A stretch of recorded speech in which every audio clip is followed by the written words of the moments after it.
మల్లిక, బుజ్జి వాళ్ళు తమ ఇంట్లో దాగుడుమూతలు ఆడుకుంటూ చాలా సంతోషంగా ఆడుకుంటూ ఉంటారు. ఇంతలో కేశవ ఇంట్లో కీర్తనకి, భైరవకి ఇల్లు చూపులు జరుగుతూ ఉంటాయి. అవి చూడగానే అక్కడ ఉన్న కేశవ, రమ్య వాళ్ళు అయితే చాలా సంతోషిస్తూ ఉంటారు.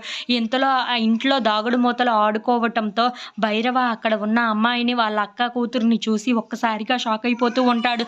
ఏంటి ఇది ఎక్కడ ఉంది? ఇక్కడ ఇప్పుడు గాని నన్ను చూస్తే ఏం జరుగుతుందో ఏమో అని చెప్పేసైతే అనుకుంటూ కీర్తనను పక్కకు పిలిచి మాట్లాడాలి అని చెప్పేసైతే అనుకుంటూ పక్కకు తీసుకొని వెళ్తూ ఉంటాడు. ఇంతలో అక్కడ ఉన్న అమ్మాయిలు ఆ ఇంట్లోనే ఆడుకోవటంతో ఏంటి ఇప్పుడు ఇది ఇక్కడికి కూడా వచ్చేసింది. ఇప్పుడు నన్ను కానీ ఇది చూడాలి మామయ్య అని పిలుస్తుంది.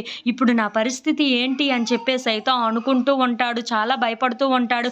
ఇప్పుడు గాని ఇది నోరు తెరిస్తే దీని నోటి నుండి ముత్యాలు రాలుతాయేమో కానీ నా నోటి నుండి మాత్రం రక్తం కక్కుతుంది అని చెప్పేసైతే అనుకుంటూ చాలా భయపడుతూ ఉంటాడు. ఇప్పుడు కానీ ఇది నన్ను చూడాలి, నా పరిస్థితి ఏంటో అని చెప్పేసైతే చాలా భయపడుతూ ఉంటాడు.